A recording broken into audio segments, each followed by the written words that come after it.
తులారాశి చిత్తా నక్షత్రం 3, 4 పాదాలు.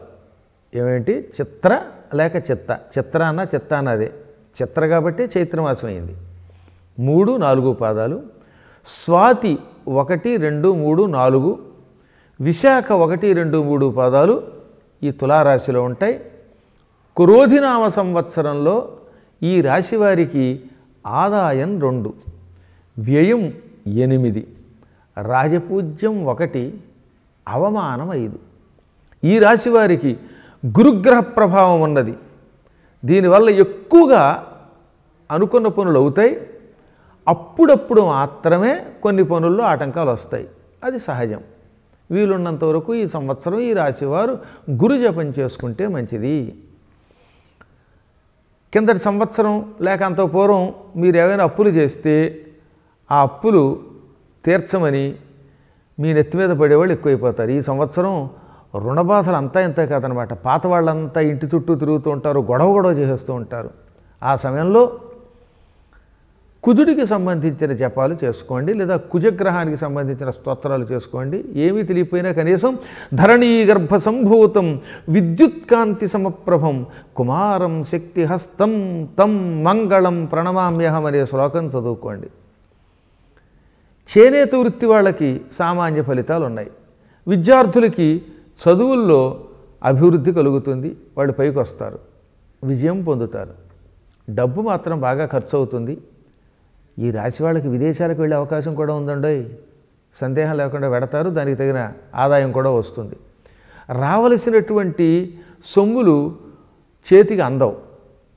అటువంటప్పుడు మాత్రం వీళ్ళు న్యాయస్థానాలను ఆశ్రయించవలసి వస్తుంది. అప్పుడు గురువుగారు చెప్పినటువంటి కుజస్తోత్రం చేసుకోండి. హఠాత్తుగా ధనలాభం వస్తుంది, రాగానే అప్పులు తీరుస్తారు. మళ్ళీ అదేంటో అప్పులు నెత్తిమీద పడుతూ ఉంటాయి. అదనమాట ఒడిదుడుకులతో కూడిన కాలం ఈ సంవత్సరం వేళకి. ఆరోగ్యం కూడా బాగానే ఉంటుందనుకోండి. ఉద్యోగం చేసే వాళ్ళకి ఉద్యోగాల్లో వేళకి జీతాలు వస్తాయి, లాభాలు కలుగుతాయి. చిత్ర అనే నక్షత్రంలో ఉన్నటువంటి వారికి ఈ సంవత్సరం సంతానం కలుగుతోంది, అనుకున్న పనుల్లో విజయం లభిస్తోంది. స్వాతి నక్షత్రం వారికి అంతటా విజయమే. అనగా వాళ్ళు ఏం తలపెట్టినా అందులో విజయం ఎక్కువగా ఉంటుంది. నూతన గృహయోగం ఉంది స్వాతి నక్షత్రం వాళ్ళకి. విశాఖ నక్షత్రం వారికి కుటుంబ వృద్ధి ఉంటుంది, సంతానాభివృద్ధి ఉంది, అన్ని రంగాల్లో రాణిస్తారు. ఇంకా రైతులు ఉన్నారే, వ్యవసాయం చేసేవాళ్ళు, వాళ్ళు 2 పంటల్లోనూ ఆదాయం పొందుతారు. నిలకడైన ఆదాయం వస్తుంది, పంట సక్రమంగా చేతికి వస్తుంది, తగిన ధనము వస్తుంది. ఈ స్థలాలు అమ్మడాలు కొనడాలు, పొలాలు అమ్మడాలు కొనడాలు ఇలాంటి పనులు చేసే వాళ్ళకి, ఆ వ్యాపారులకి ఈ సంవత్సరం కలిసి వస్తుంది.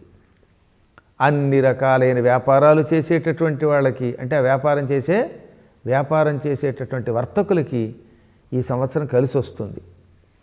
ఇంకా బుల్లితెర అంటే టీవీలు, సినిమా రంగం, ఇటువంటి వాటిలో ఉన్న కళాకారులకి కొత్త అవకాశాలు వస్తాయి. మీరు ఏదైనా ఇతరులతో ఒప్పంద పనులు చేస్తే, అంటే కాంట్రాక్ట్ పనులు చేస్తే దానికి తగిన మంచి లాభాలు కూడా వస్తాయి. ఈ రాశి వారిలో పురుషుల కంటే స్త్రీలకు ఎక్కువ బాగున్నది. వీళ్ళకి మాటకి, ఆడవాళ్ళ మాటకి మంచి గౌరవం ఉంటుంది. బాగా ధనం సంపాదిస్తారు, వస్తువులు సంపాదిస్తారు. ఉద్యోగం చేసేటటువంటి వాళ్ళకి కోరుకున్న చోటికి బదిలీ అవుతుంది, స్థానచలనం ఉంటుందన్నమాట. భార్యాభర్తల మధ్యలో అవగాహన ఉంటుంది, సంసార సుఖం బాగుంటుంది. పెళ్ళి కాని పెద్దలు ఉంటారే, అటువంటి వాళ్ళకి పెళ్ళవుతుంది. ఈ రాశిలో ఉన్నటువంటి వాళ్ళకి ఏళ్ల తరబడి ఎన్నిసార్లు ప్రకటించినా కొంతమందికి అదేం కర్మయోగం పెళ్ళవదే, వాళ్ళకి ఈ రాశిలో ఉన్నవారికి ఈ సంవత్సరం పెళ్ళవుతుంది. స్త్రీ పురుషులకి మంచి యోగం బాగున్నది. వాహన సౌఖ్యం, ప్రయాణ సౌఖ్యం అన్నీ బాగున్నాయి. ఈ రాశి వాళ్ళకి సంతానం వల్ల ఆనందం కలుగుతుంది, గౌరవం కలుగుతుంది, ఆదాయం పెరుగుతుంది. ఇక విదేశీ ప్రయత్నాలు కూడా ఫలిస్తాయి. ధనానికి ఏమీ లోటు ఉండదు. ఈ రాశి వారికి అదృష్ట సంఖ్య 6 బాగా కలిసి వస్తుంది. అందుకే షష్ఠీ తిథి 6 డేట్ వచ్చినప్పుడు ఇలాంటి కాలాల్లో కొత్త పనులు మొదలు పెడితే విజయం లభిస్తుంది. దాంతోపాటుగా మంగళవారం, గురువారం ఇవి కూడా కలిసి వస్తాయి. ఆ కాలంలో నియమాలు పాటించి ఆ మంగళవారం నాడు కుజుడికి, గురువారం నాడేమో గురుగ్రహానికి కూడా జపం చేసుకున్నా, ప్రదక్షిణ చేసినా, దానాలు చేసుకున్నా, అంటే మంగళవారం కందులు, గురువారం శనగలు దానం చేస్తే జాతక దోషాలు ఏమైనా ఉంటే పరిహారమై ఇంకా ఎక్కువ శుభాలు కలుగుతాయి. ఏది ఏమైనా ఈ సంవత్సరం మీరు వీలున్నంత వరకు హనుమంతుడిని పూజించుకొని శుభం పొందండి.